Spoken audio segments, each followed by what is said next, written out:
Hello, everyone. Thanks for joining, and we're really pleased to be here. So I think we're just about to get started. We were just waiting for the lobby to fill up, and I think we're ready to go. So hope everyone is doing well, and we're here to discuss today how we can meet sky-high customer service expectations. And we've got a great set of panelists here. We've got Alexis, Lionel, Liz, and Vinod.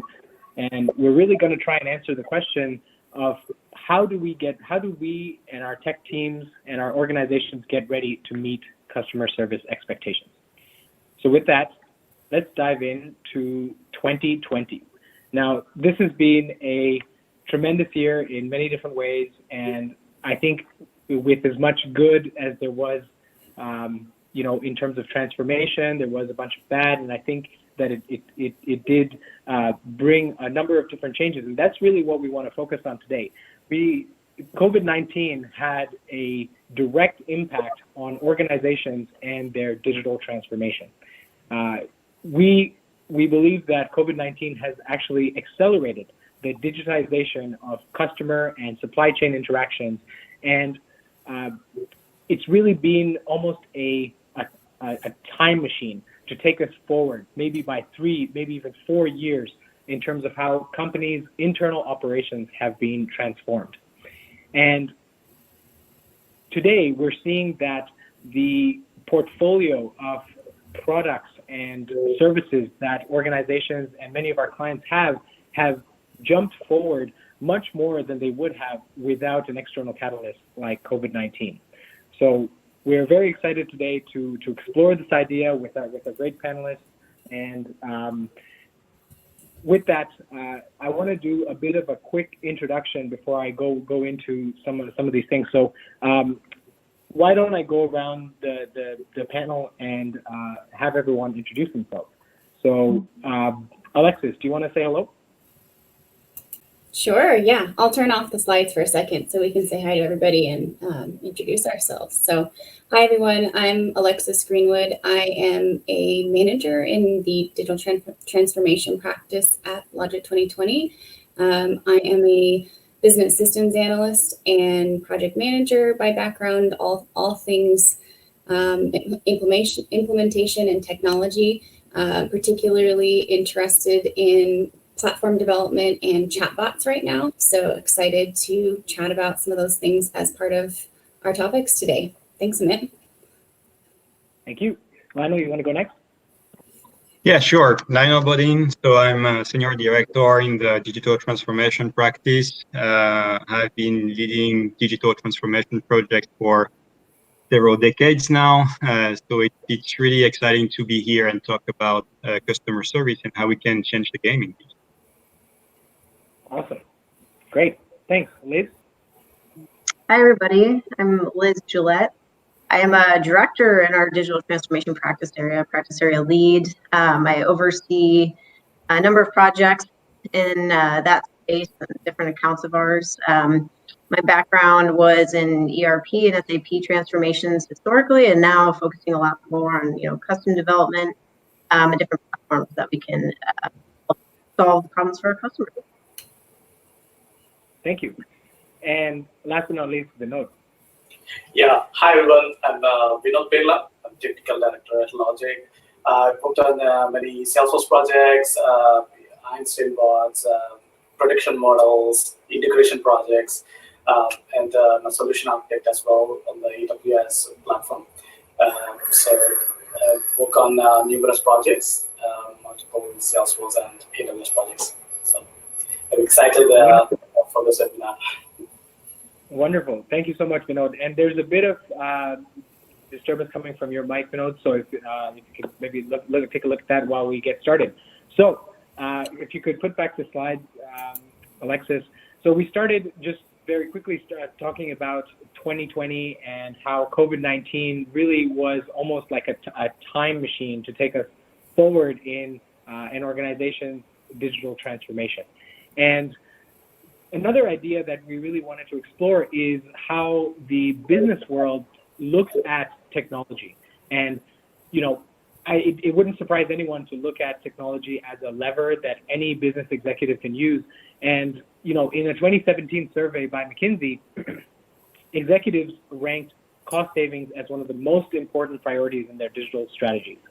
However, when we dig into that data a little bit more and we look at what it looks like today, only 10% of all those executives consider technology as a primary source of their savings.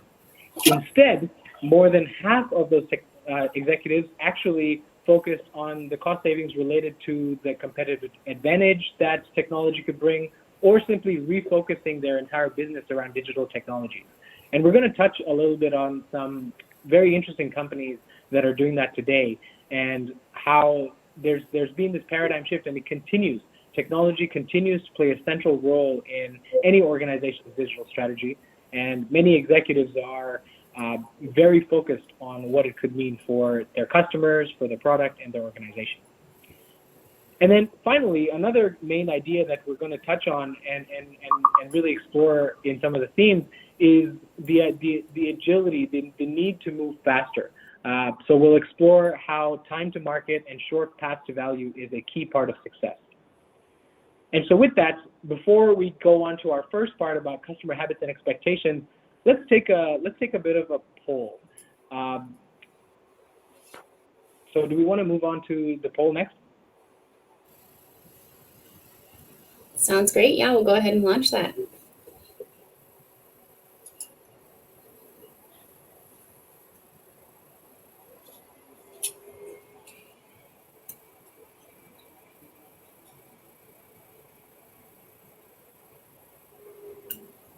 So the poll question we have is, what is your biggest challenge in meeting customers' expectations of your customer service offering? And we'd really like to get some understanding of what folks on the call are seeing today. We're going to touch on many of these, but I suspect there might be some new ones.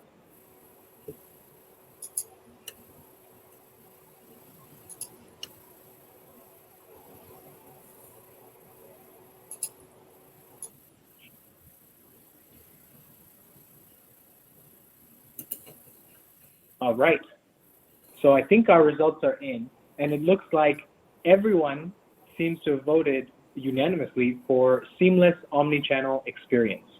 And that's an interesting one. We're definitely going to go into that, and I think that it's one of those nebulous problems that can have multiple facets to it. So seamless omni-channel experience is definitely something we'll touch on as one of the challenges.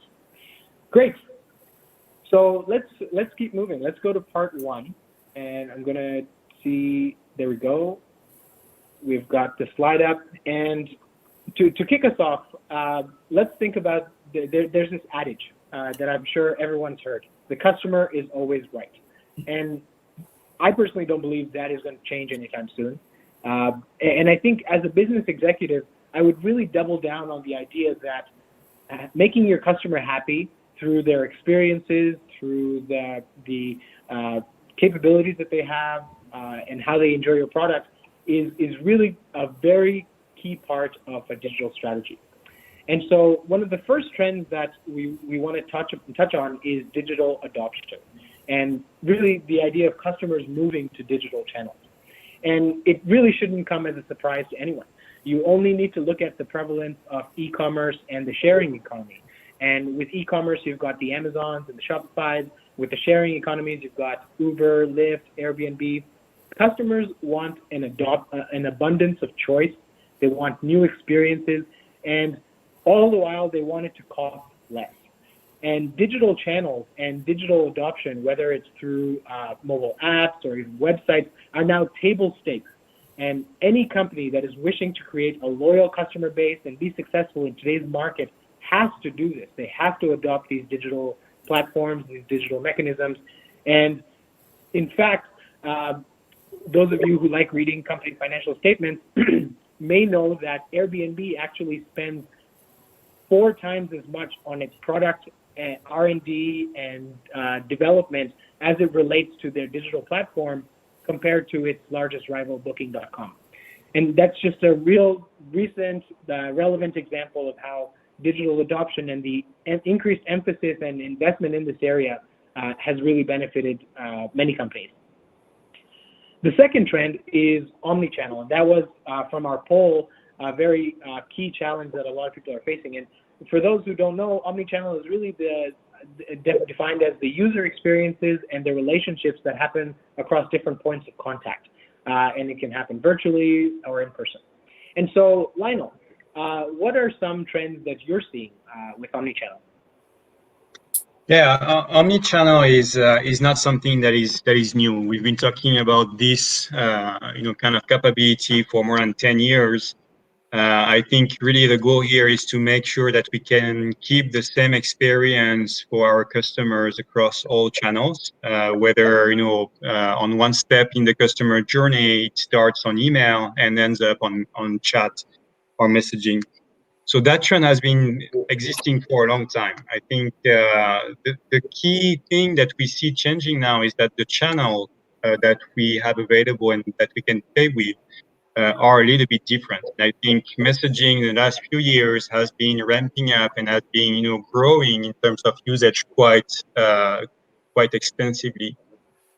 So that means that for customer service, we always have to adjust the omni-channel mix that we need to build into our capabilities to include those new channels.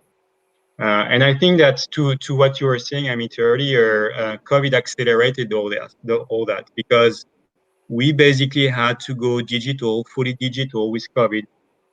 And basically, we had to leverage all the different tools that we had at our disposal to make it work and to support our client. So any client having experimented or implemented messaging has been very happy about that channel in the last couple of months because customer satisfaction is always better with this one. I would say that as usage and volume went up on this messaging channel, we also had some learning. We knew that it's a great channel because you have a better customer satisfaction on this one. It's highly automatable. But on the other side, we have also some learnings, as I was thinking about. Sometimes you have some troubles with it. We have the session timeouts on messaging.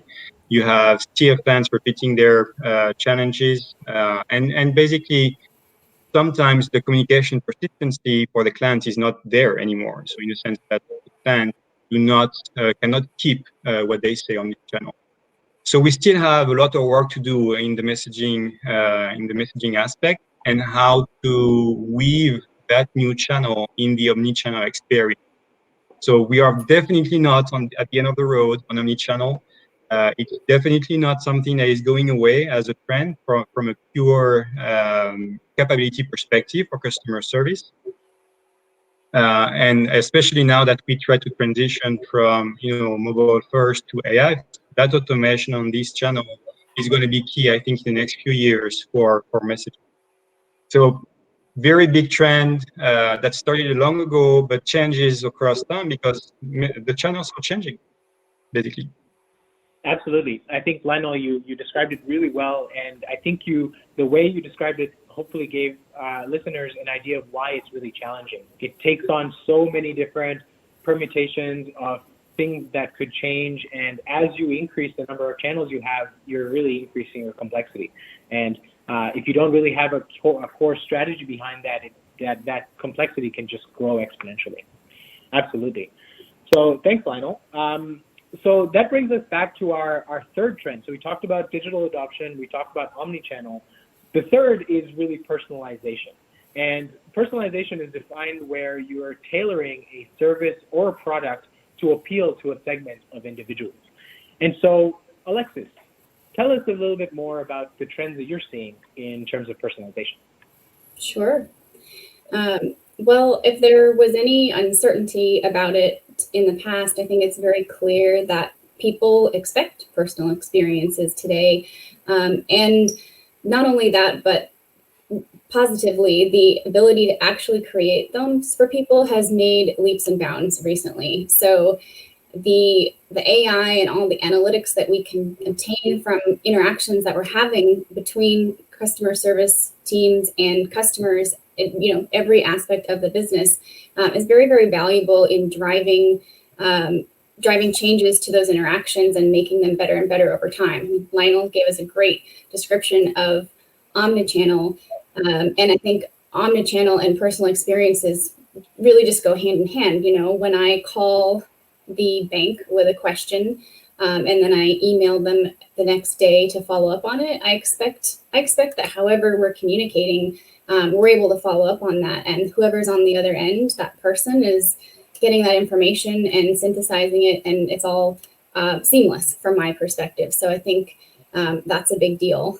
And then the experience and the feeling and the brand, going back again to personalization, you know, those things that we used to consider intangible, because of the digitization of those things, they become more tangible and really important as part of the decision-making process for a customer at whether to start doing business with a company or to continue. There are a lot of choices out there, and it is increasingly easy to switch between companies. That's really a great observation, Alexis. And I think you're bang on in terms of the abundance of choice. I think Malcolm Gladwell also wrote a little bit about this in his book. And you've also got this idea that our expectations are at a certain level, and if they don't meet them, we now are more likely to complain. I think years ago, there would have been, I think, less emphasis on that, and I think people just accepted that that's what they got, either a product or a service. But now, I don't think, at least I'm also guilty of this. I go and hunt down if something has gone wrong or if I've had a bad experience, and I think that's because of that elevated level of expectation on behalf of the customer. So thank you. I think that's really bang on, and thank you, Lionel. So we talked about these three trends in customer expectations, and undoubtedly they are driving digital and product strategy decisions at most organizations. In fact, any organization that isn't looking at these three trends is, in my opinion, likely going to fail.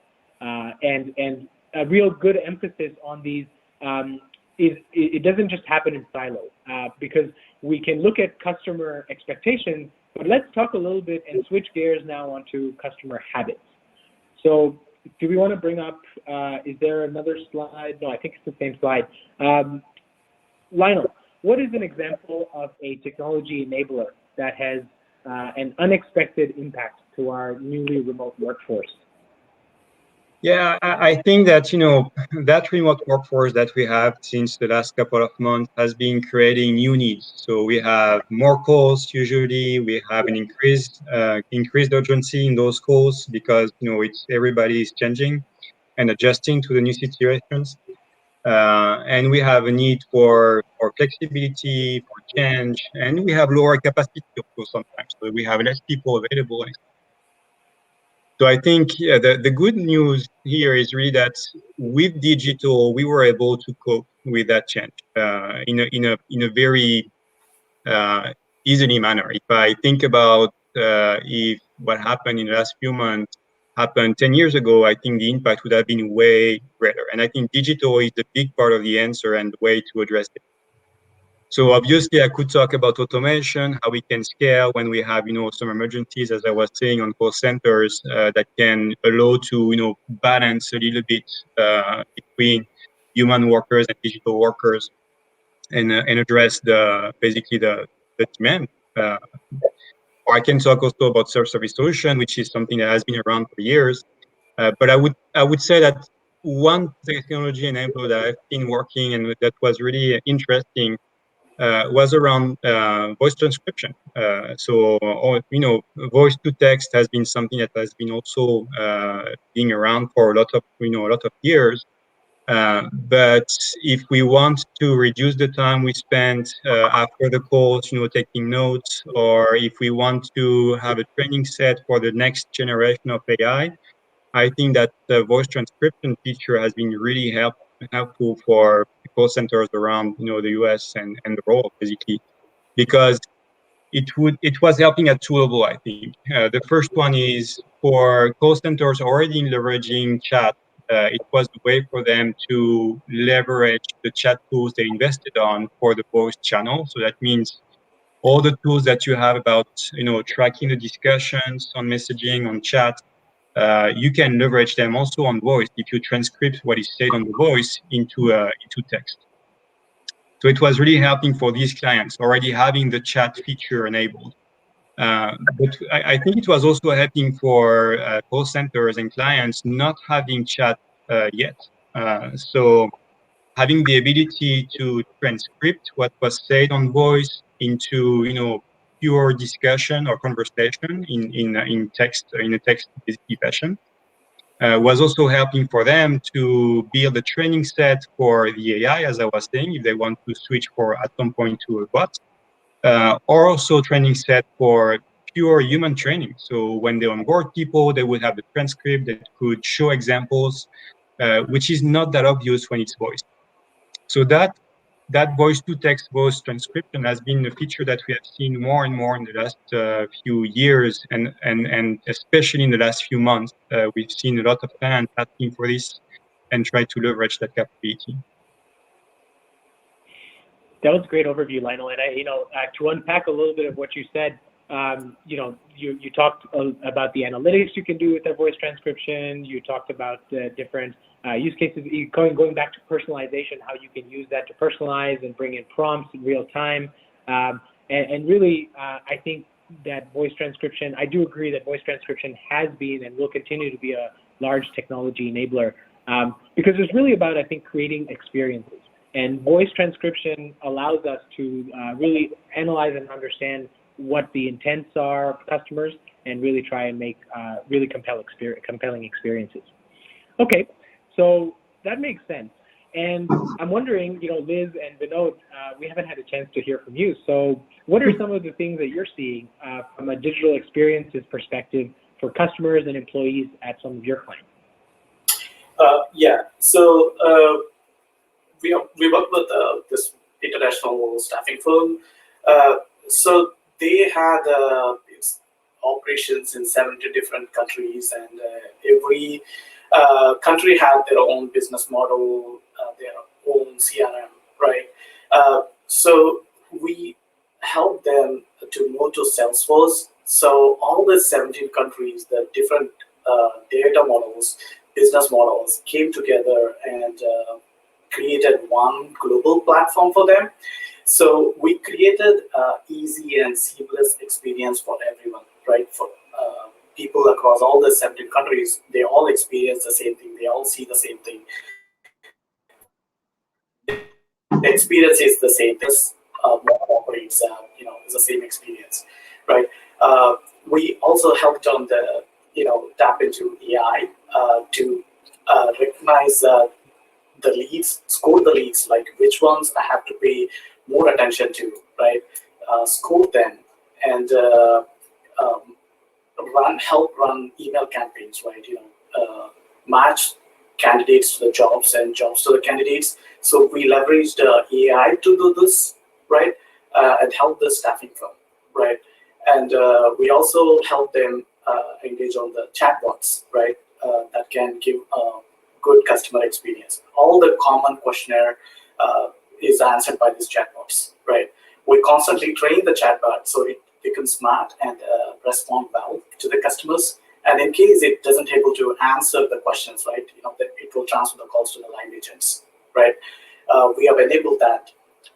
And when this pandemic hit, right, it suggested for the customers to use virtual PCs, for example, AWS workspaces, right? So that they can place the candidates quickly on jobs, right? Even though it's remote, they can still able to work on it, and using the virtual PCs, they can able to work quickly, place the candidates quickly, right? So this digital transformation investment for this client really paid off during this pandemic. They could able to bounce back really quick, and they're back to business in no time. Thanks, Vinod. Yeah, that makes sense. It sounds like you're doing some interesting work at that staffing agency with AI and chatbots for sure. Liz, you want to add to that? Sure. So just to kind of reiterate back on some things that Alexis and Lionel were talking about earlier, just as far as consumer trends, things that we were seeing, especially some of our clients, is that, as things change with COVID-19 and everything else, people want to be able to resolve their issues quickly. They've got a lot going on. They need to multitask. They want to have these different channels that they can get in touch with customer service agents or whoever it is to help solve their problems. And so there was a big push towards, chatbots and automated solutions and things that were much less personal in some ways. And so what we've actually seen is that one of the key trends is a mesh of that personalization, that white glove treatment, but also with the technology enablement. And so instead of, full blown going to maybe a chatbot solution,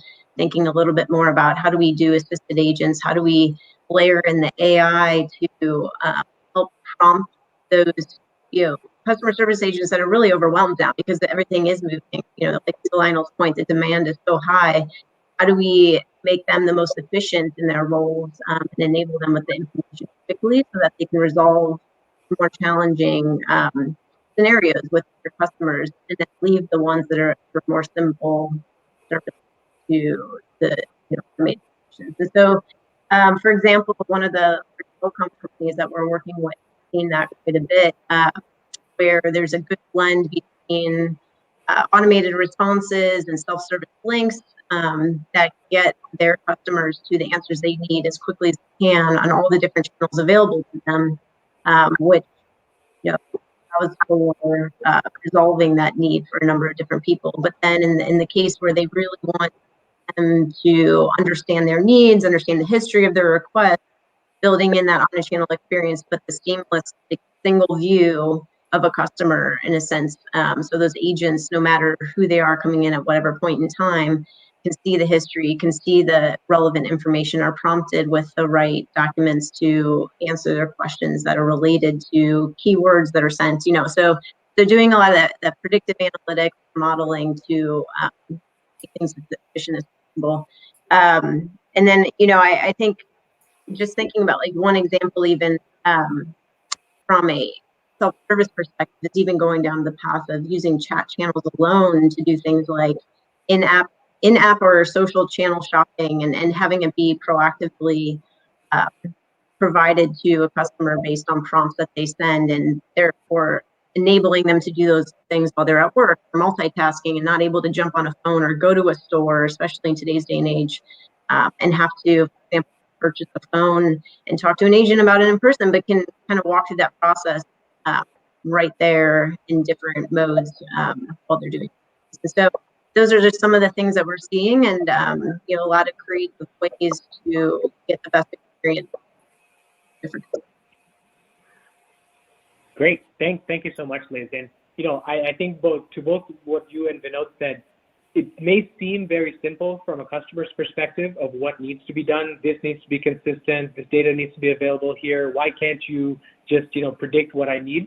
But from a back-end perspective, that technical challenge to set that up, especially going omni-channel and especially using chatbots that are using data to really predict information and provide relevant context, there's quite a big technical challenge there. Not to mention, once you then deploy that, managing those technologies in production, iterating them and improving on them, which I think Alexis touched on, which is a nice segue into my next and final question for this part is, so, all these digital experiences are creating mountains of data.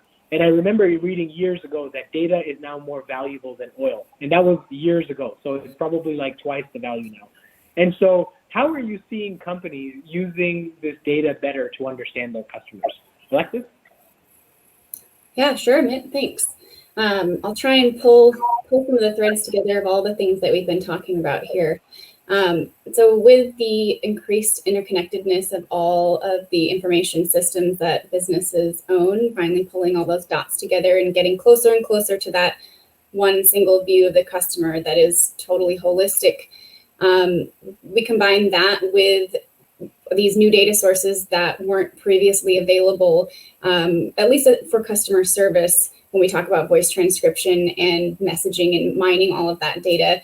Not only is it a large effort to transcribe voice at scale, but it's also a large effort to synthesize all of the information to use AI to get the information that you want out of all of that data. So the ability to, I would say the ability to process at scale has been enabling this change that we're seeing in terms of leveraging this data. So to give a couple examples of how companies are using this information, I would describe it as really contextual. So during an interaction between a customer service agent and a customer service agent, if they have access to not only all of the previous interactions, but perhaps all of that customer's purchases and essentially every interaction that customer's had with the business, we can use predictive analytics to predict what that customer might buy next or predict what the solution to their problem might be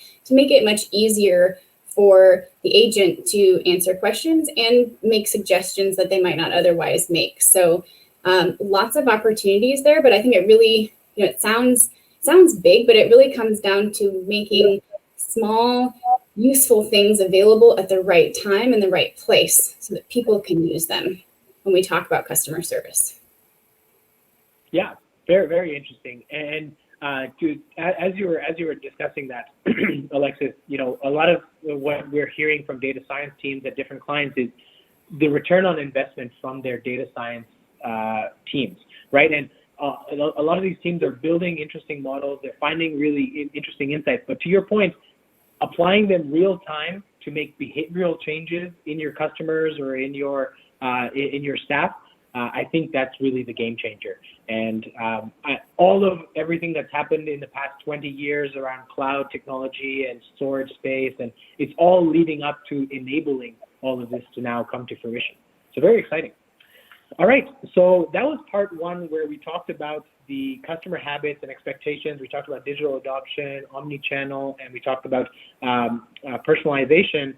So now let's jump on to part two. But before we do that, I'd like to do one more poll question. So if our facilitator can set that poll question up, and the question is, what trend in customer expectations do you see having the greatest impact in your 2021 strategy for your team? And I see the poll is launched. And while we collect results for this poll, I just want to go back to our previous poll where as we were talking, more responses came in. And we did talk about the omni-channel experience, and still the majority of folks are saying that the biggest challenge they're experiencing is in creating that seamless omni-channel experience. So a customer talking from a messaging channel to a voice channel, there being really clear lineage and traceability back to all those interaction points. But the second one that came up that's interesting is reducing wait times. And I think a lot of what Vinod said, a lot of what Liz said about how our clients are using technologies to do this is targeting exactly that. How do you make it so that a customer is not waiting for a response, or it can be auto-filled, or it can be self-served. There's many interesting strategies there.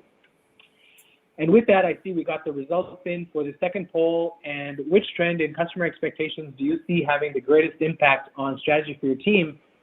Believe it or not, based on the responses, we have clear cut across the board. It's equally as important to have a digital adoption, omni-channel, and a personalized experience. And so that's interesting. That to me tells me that it's a balance of all three. And to me, that points to a very comprehensive digital strategy. Anyone else on the panel want to? Digital adoption just came up as number one. Anyone else on the channel panel want to comment on the poll results? Oh, very quickly, I think that's exactly what we see on the market. I think it's the three trends that we hear the most about. So it's not surprising that there is some kind of balance between the three topics. Great. Yeah, thank you, Lionel. All right, so we're also running slightly behind time, so I think I'm going to do the second part a little quicker. And so part two, really, we're going to start talking about trends in digital strategy. And now that we've covered, customer expectations, let's look at it from the organization's perspective. We're now changing our vantage point and specifically looking at what a digital strategy could look like in 2021 and beyond. So while we're looking through these trends, I'd like the listeners to really think about how this applies to your organization and your teams. So trend number one, not to be confused with the hit 2013 song by Robin Thicke, Blurred Lines. Organizations are actually blurring lines between their care and their product teams. And as we realize all this is happening, so you have the customer experience teams that are thinking about their customer strategy, how they want their team of experts to really talk to their customers. But with that, you've got them using tools that are developed by the organization's product teams.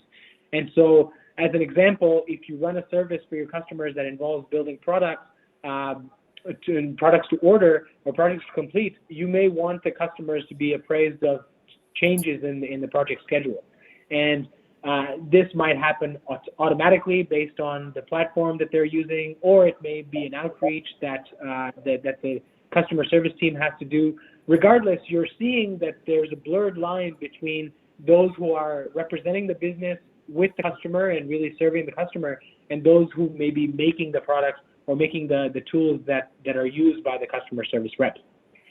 And so another topic for a future webinar that we might do is really how this process is fragmented, because they've got, you've got multiple systems, you've got multiple teams. And so I think another future webinar that we might do on that is the fragmentation of this process. So that's really the first trend, the blurring of the lines between care and product teams, and having them co-mingle. The second one, breaking down silos. And I'd like to invite our panelists to really talk about what this means from a digital strategy perspective. Does someone want to share their insights here? Sure, I'll take a stab at this. This is something that's really interesting to me, having worked in the IT and help desk space earlier in my career and later in business and jumping back and forth as a consultant. We see this dichotomy that doesn't really feel real anymore. Business strategy and IT strategy, they're no longer separate things. I think the product roadmap is now becoming synonymous with the business roadmap for a lot of companies as we move to an increasingly digitized work world. Of course, the pandemic, when we think about the impact that it's had, to go back to that, it's brought all of those things to the forefront more quickly than we ever could have anticipated. And the role that, when we think about customer service specifically, the role that IT plays in enabling the customer service team is just more impactful than it ever has been before. IT is responsible for keeping the workforce productive, for keeping the tools that the customer service teams use available and up to speed for what's needed. So the partnership between the customer service team and the IT team is super important. Those teams almost need to be thought of as one, and the customer service group itself needs power and control over the products that they're using to serve customers so that they can create those seamless omnichannel experiences that we've been talking about and really make the jumps and the difference that they need to keep up with the trends in the marketplace. Yeah, very true. Adding on top of that, right, to break down the silos, we need to create leadership. Leadership is required to break down the silos, talk to different teams, and create a unified vision across the org, right? And make sure the teams works towards one common goal, right?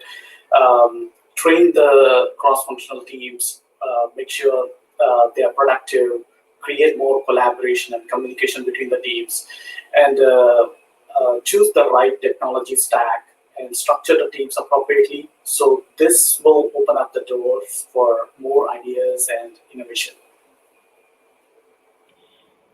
Yeah, those are really interesting observations, Vinod and Alexis. It's interesting. They sound very simple, just like that whole idea of having, these customer experiences. And you're like, why isn't this, already happening?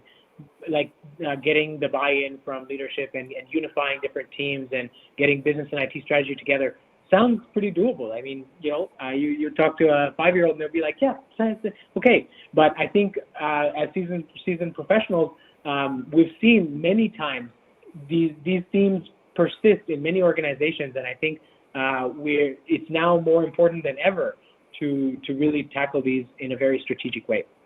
Okay, so that brings me to trend number 3, which is Similar vein as customer centricity, but really it's around obsession around the product and really putting the product at the core of everything. Because if you have a good product, people are going to buy it, your company's going to do well. So the natural implication is that moving to digital it means that delivering a product across multiple channels in a way that creates compelling customer experiences, but also helps you collect data and evolves over time. This is a real key thing. Does anyone else have any other comments here around product and the importance of product? I have one quick comment. I would say, I think when people think about the concept of product, they immediately think of end products for consumers and things like that, and thinking about is that tangible object. But as companies are moving more into the digital product mindset, it really expands that concept of thinking more about product even for internal purposes. So it could be a back-end API solution, it could be infrastructure, but understanding really who your customers are, even if they're internal customers, even if it's a technology group within your company, but changing the frame of mind of how you approach those solutions and how do you get to a successful endpoint, and thinking about less project milestones and things like that, and more about what does that end user really need, regardless if it's a physical product that we're going to sell to an external customer or if it's. Yeah, that's a really, really good insight, Liz. And it comes back to this idea of time to value. I think thinking of these things from a really product sense and organizing teams around that, the short path to value, and really focusing on how that product is going to be used by your different customers, and then defining that around that, I think that's where you can get a lot of these benefits. So great. Okay, so let's transition now and talk a little bit about customer service and how digital strategy can be applied to effective customer service. So Lionel, I know you've done a lot of work in this area. How has the relationship between customer service and IT evolved just over the past couple of years, and how will that evolution impact it going forward? So I would say, to your point about time to value, which became more and more important across the years, that's the main driver of the change of the relationship between IT and business. So being able to have a speed to market that is fast enough so we can hit the market with the new features and innovation quickly is super important. So it reduces the chance of disruption, it increases the revenue recognition faster. It also position innovation. I think right now, every company is trying to position that innovation factor as a differentiator. So all that trend made that relationship between customer service and IT different. And to what Alexis was saying, by blurring the line, having small teams, being able to collaborate quicker, to have a more efficient discussion on products that we want to put to market to this point. That's what we have seen working in the last few years, basically. So if I think about what a project was 10 years ago or 15 years ago, it was most of the time 3 years implementation plan, and we tried to forecast for everything. When now we don't have time for it. Nobody has time to approve that kind of stuff. We know it can change, and we are more into being able to put to market in 3 months an MVP and experiment from the market and go for it. So I think that whole relationship changed, and so it changed also digital transformation project as such. In a sense that if you think about digital transformation very quickly, digital transformation is how can I leverage technology to address the disruption factors that I have on my market, and how can I strategize around that to be ahead of the competition. And I think one of the key aspects that has been changing across the years is that instead of being completely technology focused, it has to be business focused. So that way we can address that relationship between IT and customer service or any other business. So the TT projects are not just about technology, it's about bringing some business value. So it changed the digital transformation projects in a sense that it's focused on business value, it's customer centric, obviously, It has smaller teams because we have to get that integration at the core cell of the project delivery, basically. So that means business and technology inside, and quick experimentation. So this the whole cycle about, we define a solution, we do a POC, we do an MVP, we pilot, we learn on the journey, and we tweak the. I think that's the main change that we have seen in the last few years. Yeah, and I'll just tack onto that.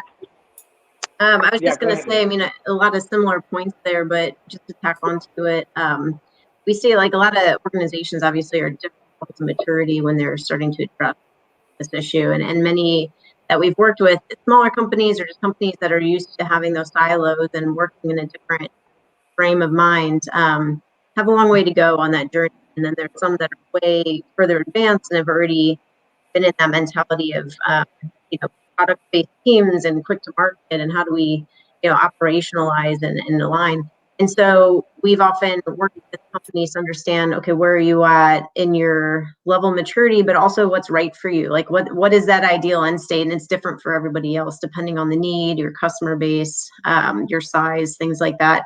But ultimately a common theme is what Lionel was saying is exactly right, is the end of the day, making sure that the priorities of the business are the same and aligned to the priorities of the technology groups. And so, having that somewhat top-down strategy and understanding what does success look like for the company as a whole, and how do we define that and measure that, and then working with each subsequent team and the technology team that's driving some of these changes, to make sure their measures of success, their KPIs are aligned to the broader ones of the company. And so that's one place to start, is even before you can really merge the teams, is just making sure, okay, are we all at least on the same page? Is this communicated? Is there buy-in? And then eventually over time iterating to a point where you can merge those teams and blur the lines a little bit, to Alexis's point earlier on, where you have everybody encompassed in one group, but you have like the business stakeholder working directly with the architect and things like that, and you have everybody in one team working towards that product vision, so you can iterate much more quickly, get the feedback much more quickly, and you can make changes as you go forward. Yeah, Lionel and Liz, those are great. I think it's alluding to a different way of working, and all of the comments we talked about earlier, all the themes, and being product based, really the excitement in all this is how quickly teams had to change what they were doing even a year ago. So, what is work going to look like in 3 years from now? I think it's going to be really hard to tell at this point. But what we do know is there's going to be multidisciplinary teams that are working at a very fast pace, at a pace that really we haven't achieved before, because they're being empowered and enabled by different tools and platforms.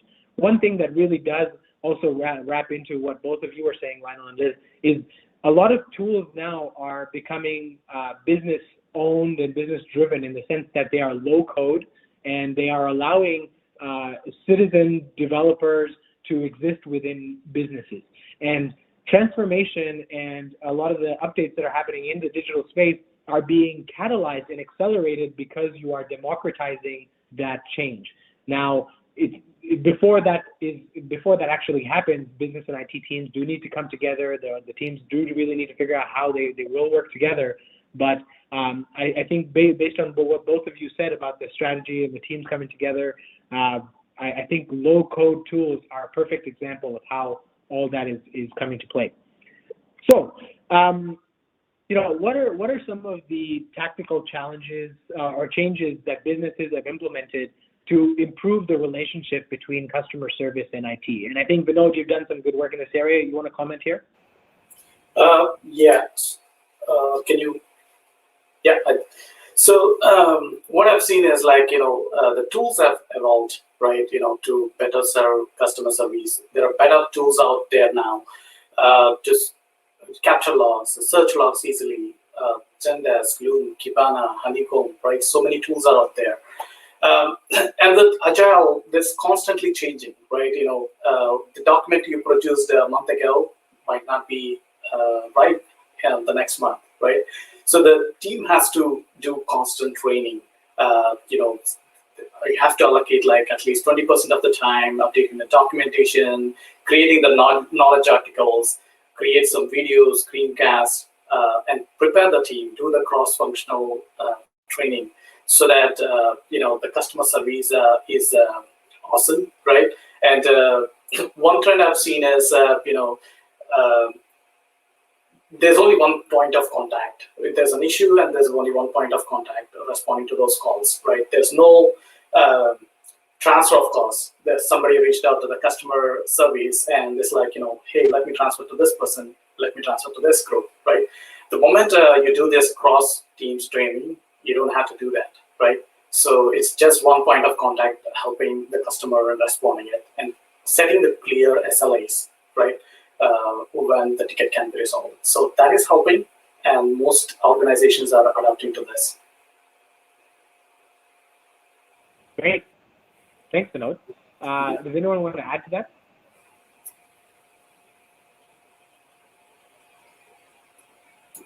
Okay. So with that, I think we explored some really interesting ideas here around digital strategy and considerations around the trends in digital strategy. And so let's now move on to the third and final part of our webinar, which is some trends in customer service platforms and also considering key sources for innovation. So around and specifically looking at our platforms. So let's start first of all with digital innovation factories. This is the first trend in customer service platforms that we want to explore. And I'm wondering, can someone tell me what this means?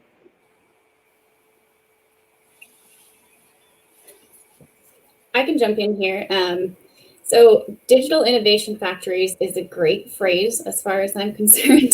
And, it really refers to, let's step back and just think about, the world that we are working in right now. The pace of innovation it's really compressing our cycle times, as we've been talking about. And it's really, really critical for organizations to be able to innovate quickly. And to be able to innovate quickly, you need to be able to alter your business and the processes and tools that you're working with to quickly pivot, right, and realign. How do you do this quickly without a giant team of developers?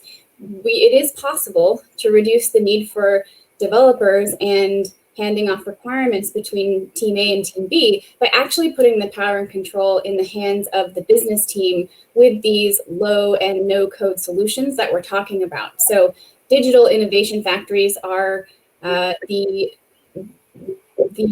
aspirational future that we would like to work towards, where we are all able to innovate very quickly using these tools. Awesome. Thanks, Alexis. Vinod, do you want to add to that one? Yeah, so that has become a trend, right? Everybody wants to go quick, go to market should be quick. But to achieve that, they need right tools. There's no compromise on the quality, right? They need right set of tools, right set of security, right set of quality there to go to market. So they need to invest on good tools and have good team members, a strong team to deliver that. Fantastic. Thanks, guys. So that was the first trend here around digital innovation factories. I agree, it's a very cool term. Thanks, Alexis, for introducing us to that. The second trend, low code. So we alluded to this earlier, and here's a few fun facts that I recently learned about the low code world. So to demonstrate how prolific the abundance of low code options are, let's consider that by 2024, low code applications will account for more than 65% of application development activity. 65%. And if you think about applications that are being developed inside an organization, you've got business teams building it, you've got IT teams managing it, you've got different stakeholders really figuring out what these applications are going to do. And if they're going to be low code, they really need to have a good way to be implemented, scaled, and built in a standardized way. So that's something to take away. 65% of applications will be built by low code. And a quarter of IT organizations will use low code or no code tools today. Like they use that, a quarter of them already do that today. and an additional 41% plan to do that over the next 2 years, which is a growth rate of about 165%. So all that to say, low code is here, it's prevalent, it's happening, we're seeing it across multiple platforms, and while it's making it easier, it's also making things a little more challenging for business and IT stakeholders. So trend number 3 is platforms. There are a number of low-code tools for these platforms. So when we talk about customer service platforms specifically, what are we talking about, Lionel? Yeah, so I agree with you that basically with the low-code platforms, what we can do is give control back to the business. And so in terms of platforms that we see on the customer service segment, we have a wide bunch of platforms that you can select from. You can take the customer service platform, with the Salesforce. You can take or ServiceNow. You can take also the process automation with Pega or with Power Platform from Microsoft or UiPath. So you have a lot of tools that you can choose from that all have that low-code component because it's part of what the demand is right now. We try to have solutions where there is a low-code component in it, so it's easy for the business to start experimenting with it and configuring things. So I would say that Salesforce has been obviously super successful at understanding the relationship that was evolving between business and IT, understanding that the concept of being customer-centric, business-oriented, having small teams, being able to very quickly push features to the market was important. And so that has been key in the success that Salesforce has been having, and we see a lot of clients at the enterprise level, but also at the smaller scale. Sometimes small and mid-sized businesses are still using Salesforce because it's cloud-based. It's you pay as you go, basically, depending on the licenses that you want to consume. So it gives a lot of flexibility, and you also take those 3 releases a year where basically without doing anything, you have the benefit of new features and new things that are put to market. So all of that has been really a big value for the Salesforce offering, basically, and the Salesforce value proposition. I cannot count all the features that they have been bringing to market since the last few years, but I can, name Einstein for the AI. I can name the recommendations that they have been putting together, the Lightning component for UI, the Einstein bots to cover the virtual assistant space. And last year, they also put some good new capabilities in the field service field, so in the field service kind of capability. So it's really a solution that has been very innovative and bringing a lot of value to big and small accounts and small business. Awesome. Thank you so much, Lionel. And we have about 30 seconds to wrap up here. So I want to thank everyone for their time today. Thanks to all who joined.